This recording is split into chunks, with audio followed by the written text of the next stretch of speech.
살아계신 하나님은 분명히 역사하실 것입니다. 은혜로 역사하시고 치유로 역사하시고 평강으로 역사하실 줄로 믿습니다. 하나님의 역사하심의 은혜가 저와 우리 성도들에게 오늘도 풍성케 하여 주시기를 주님의 이름으로 축복합니다. 추석 명절은 잘 보내셨는지요? 아침보다는 대답이 큰 것 같습니다. 추석 명절에 우리 성도들께서 애쓰고 수고한 것들이 다 열매 맺어져서 성도들의 가정에, 집안에, 가문에 하나님의 은혜 역사가 가득하기를 주님의 이름으로 기도합니다. 그런데 뉴스를 보니까 올해도 여느 때처럼 불미스러운 일이 있었던 것을 봅니다. 그걸 보면서 모든 사람들에게 행복하기만 했던 명절은 아니겠구나라는 생각을 해봅니다. 혹시나 명절 기간에 좋은 것을 담지 못하고 담아서는 안 될 것을 담아버린 성도가 계시다면 이 예배를 통하여서 자신 안에 있는 안 좋은 것들을 모두 다 밖으로 내보내시기를 주님의 이름으로 축복합니다. 사람들이 서로 떨어져 살면 잘 안 보여요. 또 허물이 있더라도 잘 덮어주지요.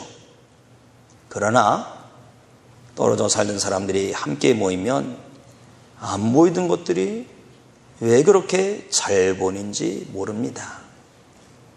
그러다 보면 원치 않게 갈등이 생길 수도 있고 상처를 줄 수도 있는데, 그래서 그런지 만나는 것도 감사하고 또 떨어져서 생활하는 것도 감사하고, 우리 항상 뭐든지 범사에 감사라는 말씀이 딱 맞는 줄로 믿습니다.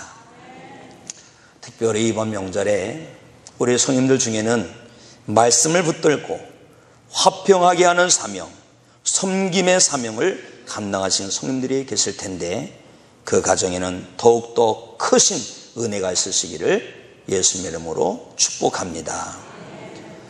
교회란 무엇일까요?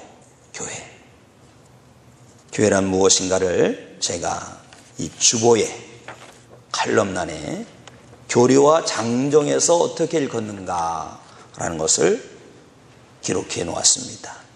우리 성도들께서 집에 가셔서 교회란 무엇인가, 교회는 어떤 일을 해야 할까, 교회의 구성원은 누군가, 이런 것들을 잘 살펴보시고 더욱 견고한 믿음의 집을 짓는 성도가 되시기를 주님의 이름으로 축복합니다. 교회와 장정에 보니까 교회는 예수 그리스도를 구주로 고백하고 구원을 얻은 이들이 모인 공회로 하나님의 말씀을 전파하고 그리스도의 명령을 따라 성례를 행하며 세상과 사회 속에서 하나님의 뜻을 실현하는 사명을 지닌 신앙 공동체이다라고 정의합니다. 교회는 공회이고 신앙 공동체라는 것입니다. 그래서 교회의 성도들을 믿음의 가족이라고 일컫는 것입니다. 그러면 가족은 뭘까? 가족에 대해서 여러 가지로 정의 내릴 수 있겠지만 이렇게도 생각해 볼 수 있겠습니다. 함께 위로하고 격려하면서 이 세상을 사랑으로 이어나가는 공동체라고도 할 수 있겠습니다. 1년에 두세 번씩 명절을 통하여 보는 가족과 좋은 관계를 유지하는 것도 정성을 다하고 잘 해야 하는데, 하물며 매주 얼굴을 보는 믿음의 가족들은 더욱 조심하고 서로를 귀하게 여기며 관계를 잘 이루어 가야 될 줄로 믿습니다.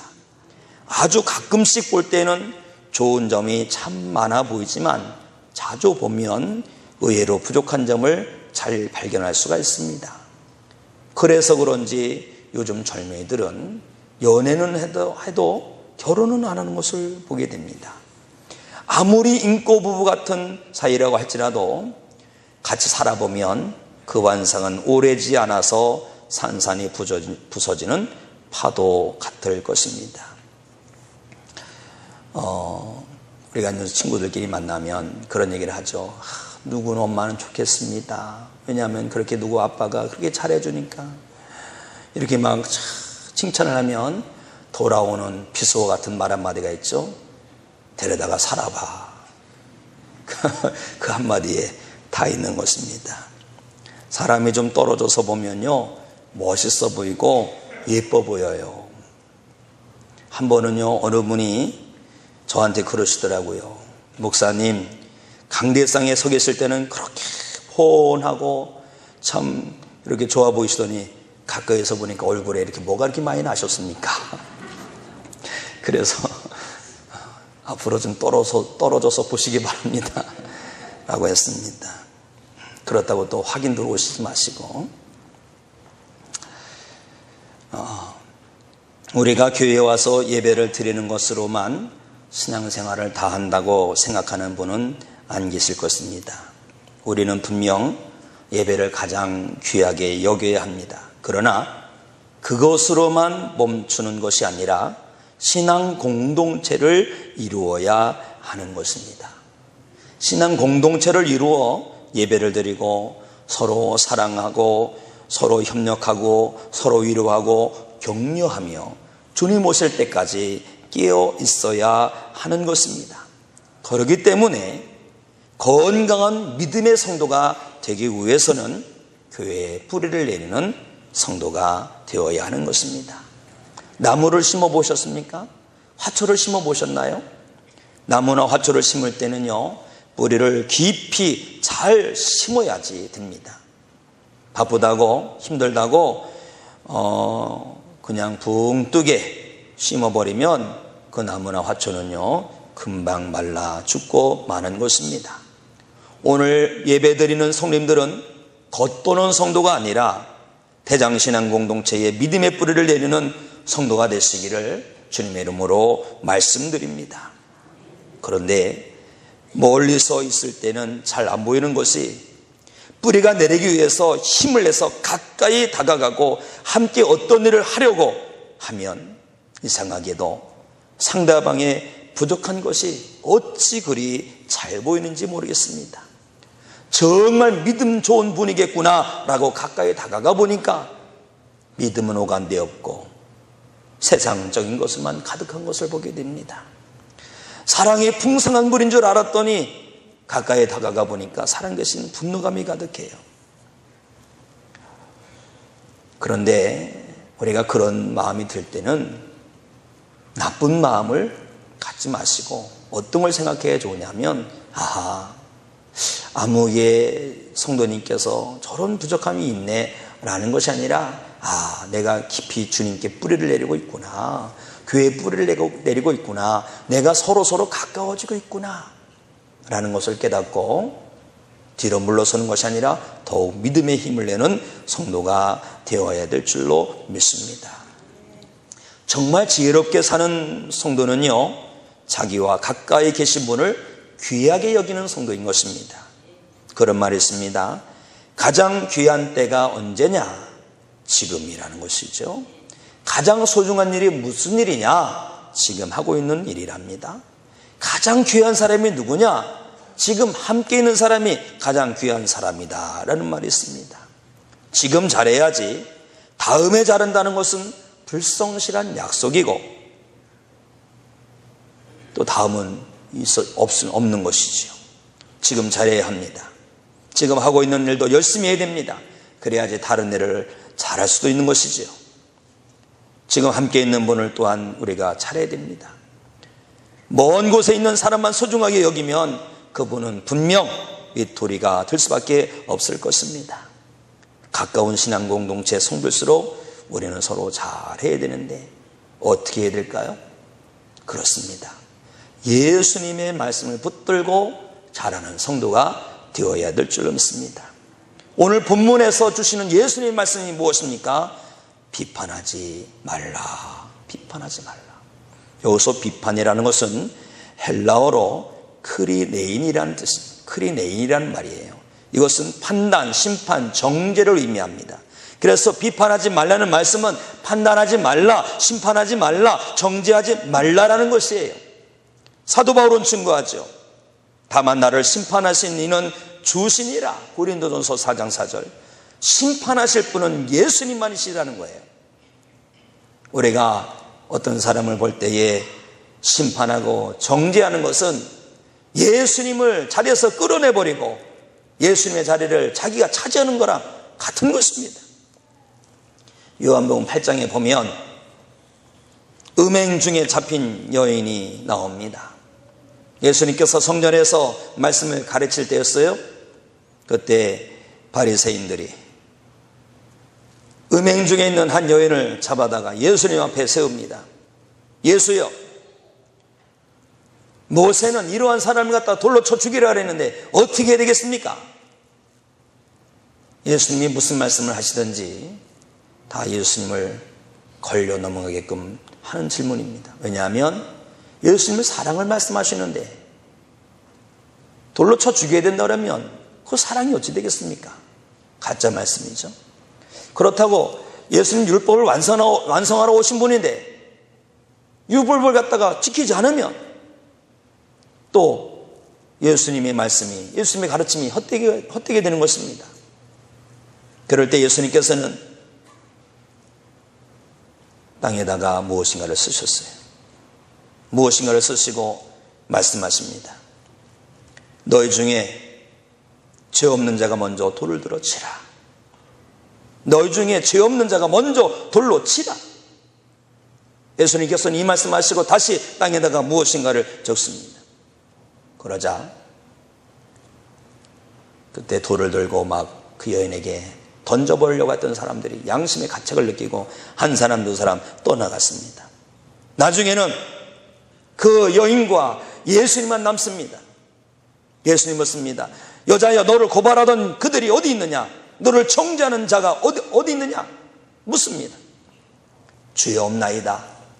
이렇게 대답하자 예수님 말씀하십니다. 나도 너를 정죄하지 아니하노니 가서 다시는 죄를 범하지 말라. 예수님도 정죄하지 않는데 우리가 예수님보다 앞서면 안 되는 것입니다. 우리가 비판하지 말아야 할 이유가 있습니다. 왜 그런지 아세요? 비판하는 그 비판으로 헤아림을 받기 때문에 그렇습니다. 마태복음 7장 2절에 보니까 너희가 비판하는 그 비판으로 너희가 비판을 받을 것이요 너희가 헤아리는 그 헤아림으로 너희가 헤아림을 받을 것이니라. 하나님 말씀하셨죠? 내 귀에 들린 대로 내가 너희에게 행하리라. 사도 바울도 증거합니다. 스스로 속이지 말라. 하나님은 업신여김을 받지 아니하나니 사람이 무엇으로 심든지 그대로 거두리라. 우리가 비판하고 정죄하고 심판하면 그대로 당합니다. 그러므로 우리는 정죄하거나 심판하는 비판을 해서는 안 해야 줄 믿습니다. 또 우리가 심판하고 정죄하는 비판을 삼가야 될 이유가 무엇입니까? 우리도 또한 죄인이다라는 것이에요. 누구나 다 결점이 있고 누구나 다 추한 점이 있고 누구나 다 부족한 것이 있습니다. 로마서 3장 10절 기록된 바 의인은 없나니 하나도 없으며 깨닫는 자도 없고 하나님을 찾는 자도 없고 다 치우쳐 함께 무익하게 되고 선을 행하는 자는 없나니 하나도 없도다. 다 죄인이라는 거예요. 그러므로 뭐 묻은 개가 뭐라 그런다고, 그렇죠? 뭐 묻은 개가 뭐 묻은 게 나무란다는 식으로 그런 식으로 어이없는 일을 행해서는 안 해야 줄 믿습니다. 또 우리가 비판하지 말아야 될 이유는요, 로마서 14장에 보니까 서로 간의 믿음의 분량이 다르기 때문에 비판하지 말아야 될 것을 증거하고 있습니다. 고린도 전서 12장은 성령의 은사장입니다. 근데 고린도전서 12장 맨 마지막 절에 보면 너희는 더 큰 은사를 사모하라고 그랬어요. 고린도전서 13장은 사랑장이에요. 근데 참 재미있는 것은요, 로마서 13장도 사랑하라는 말씀이 나옵니다. 사랑장. 근데 로마서 13장에 있는 사랑하라는 말씀과 함께 이어져서 로마서 14장으로 이어지는 말씀이 비판하지 말라는 거예요. 로마서 14장 1절 믿음이 연약한 자를 너희가 받되 그의 의견을 비판하지 말라. 먹는 자는 먹지 않는 자를 업신여기지 말고 먹지 않는 자는 먹는 자를 비판하지 말라. 이는 하나님이 그를 받으셨습니다. 내가 어찌하여 내 형제를 비판하느냐, 어찌하여 내 형제를 업신여기느냐, 우리가 다 하나님의 심판대 앞에 서리라. 음식 가지고 어떤 사람은 그것을 갖다가 다 받는 사람이 있고 어떤 사람이 비판하는 사람이 있죠. 그렇죠? 이 로마 교회 지경에는 우상을 숭배하는 일이 있었습니다. 교인들 말고 이방 사람들이. 그런데 이 우상에게 이 고기, 소나 이런 제물을 바칠 때에 그 바쳤던 제물이 시장에 유통되는 경우가 있어요. 시장에 유통됐던 그 제물을 믿음의 사람이 사 먹어야 될까요? 사 먹지 말아야 될까요? 어떤 이는 사 먹어도 된다, 어떤 이는 사 먹어서는 안 된다라는 의견으로 갈립니다. 근데 이건 믿음의 분량의 차이입니다. 그렇죠? 그래서 이것을 갖다가 비판하거나 업신여기지 말아라. 그런 것 때문에 믿음의 분량이 다르다는 것입니다. 우리나라에서는 개고기를 먹어야 되니 말아야 되니, 또 손 없는 날 이사를 해야 되니 손 있는 날 이사를 해야 되니, 그냥 이런 것으로 말가불부하면서 비판하지 말라라는 뜻이에요. 찰스 스윈돌 목사님은 그의 설교집 은혜의 각성이라는 곳에서 비판하지 말아야 할 것을 7가지로 설명하고 있어요. 첫째, 우리는 모든 사실을 다 알지 못하기 때문에 비판하지 말아야 된다고 합니다. 그렇죠? 모든 것을 다 안다면 비판할 수 있겠지만 우리는 아는 것은 부분적으로 알기 때문에 그렇죠. 또 두 번째는 우리는 그 동기를 다 이해할 수 없다는 것이죠. 우리가 좋은 뜻으로 일을 한다 할지라도 중간에 잘못되는 경우가 있어요. 그렇죠? 잘못되는 경우가. 그럴 때에 우리는 그 잘못된 것만 바라보고 비판하다가는 좋은 동기를 놓칠 수가 있다는 것입니다. 그렇기 때문에 우리가 비판하지 말아야 된다는 것이죠. 세 번째는 완전히 객관적으로 우리가 생각할 수 없기 때문에 비판하지 말라는 겁니다. 사람에게는 항상 주관성이 있어요. 자기가 원하는 대로 생각하는 경향이 있다는 것입니다. 그러므로 우리가 비판을 삼가야 된다는 것이죠. 네 번째는 상황을 완전히 알지 못하기 때문에 비판하지 말라는 거예요. 일용직 노동을 해보신 분은 아마 알 겁니다. 어떤 건축 일을 할 때 벽돌을 날르는 일을 많이 하죠. 그런데 만약에 미장하시는 분께서 벽돌 하면은 벽돌을 얼른 공급하라는 뜻이죠. 그런데 이제 짐을 지고 벽돌을 짊어지고 올라간 사람이 밑에 사람들 벽돌 그러면 어떻게 될까요? 벽돌을 피하라는 것이에요. 벽돌 달라고 한참 쳐다보고 있다는 벽돌 맞습니다. 그렇죠? 상황이 똑같은 말이라도 상황 따라서 전혀 다른 말이 되는 거예요. 그렇기 때문에 우리가 그 상황을 다 이해하기 어렵기 때문에 우리는 비판을 삼가야 된다는 것이죠. 또 우리가 구석구석 다 보는 것이 아니라 다 보지 못하는 부분들이 있기 때문에 우리가 비판을 삼가야 되는데, 특히 어떤 분들은 어떤 역기능적인 일을 할 때에 그 역기능적으로 나타난 모습들의 뿌리에는 상처들이 있어요. 아픔이 있어요. 괴로움이 있어요. 그러다 보니까 자기가 원치 않게 역기능적 모습을 나타낼 때가 있어요.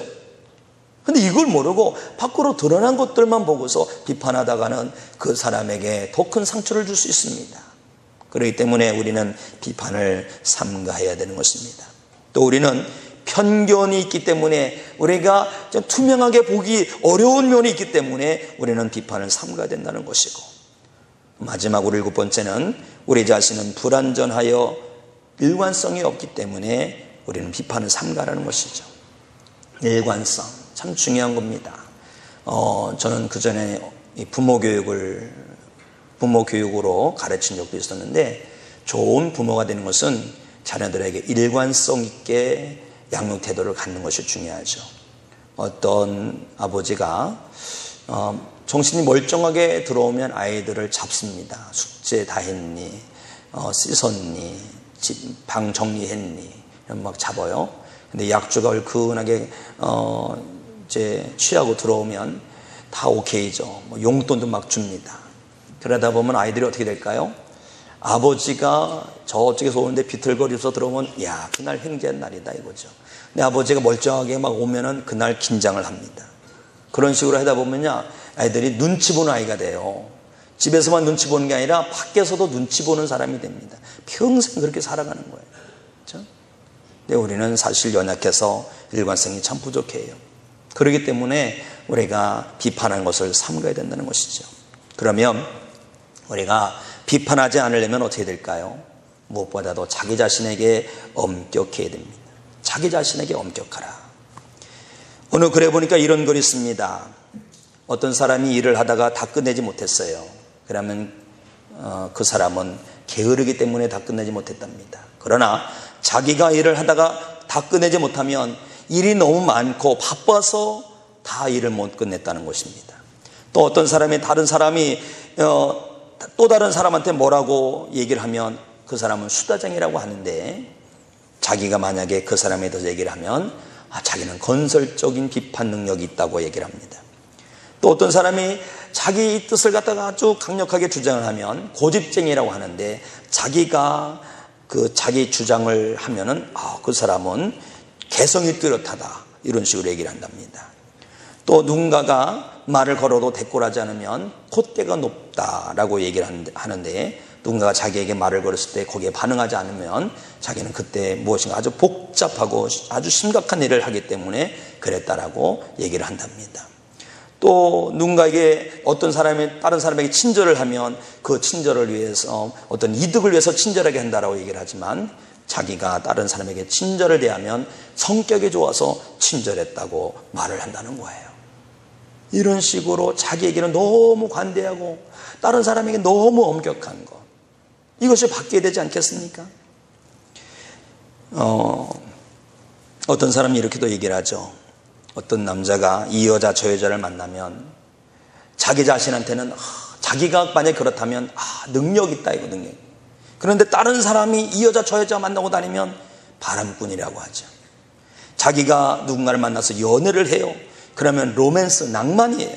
남이 연애를 하면 이건 불륜입니다. 자기에게는 지나치게 관대하면서 남에게는 지나치게 엄격한 그런 사람이 아니라, 자기에게는 엄격하더라도 다른 사람에게는 관용과 너그러움으로 대하는 성도가 되어야 될 줄 믿습니다. 예수님 말씀하셨습니다. 마태복음 7장 3절 4절 5절 어찌하여 형제의 눈 속에 있는 티는 보고 내 눈 속에 있는 들보는 깨닫지 못하느냐. 보라, 내 눈 속에 들보가 있는데 어찌하여 형제에게 말하기를 나로 내 눈 속에 있는 티를 빼게 하라 하겠느냐. 외식하는 자여, 먼저 내 눈 속에서 들보를 빼어라. 그 후에야 밝히 보고 형제의 눈 속에서 티를 빼리라. 자기에게 엄격한 성도가 되어야 됩니다. 또 우리가 말을 할 때 특별히 you 메시지가 아니라 I 메시지를 사용해야 됩니다. I 메시지라는 것은 어린아이 말이 아니라 영어로 I는 나라는 뜻이 나. 우리가 얘기할 때, 비판적으로 얘기할 때는 너, 당신, 이런 식이래요. 너, 당신, 너는, 당신은, 이것이 아니라 항상 얘기할 때 I 메시지, 나부터 시작해요. 나는, 내가, 나는, 당신이, 나는 누가, 이런 식으로 나로 시작하는 것이 I 메시지예요. 한번 연습을 한번 해볼까요? 너는 왜 그 모양이야? 너는 왜 그 모양이야? 이걸 갖다가 I 메시지를 한다면 너가 먼저가 아니라 나죠. 나는 내가 그 모양이라서 마음이 아파. 그렇죠? 왜 짜증내는 거야? 너는 왜 짜증만 내는 거야? 라는 것이 아니라 나는 내가 짜증내니까 속 상해. 이런 식으로 나로 시작하는 것이죠. 비판은 비난으로 이어지기 쉽고, 비난은 그 상대를 비관하게 합니다.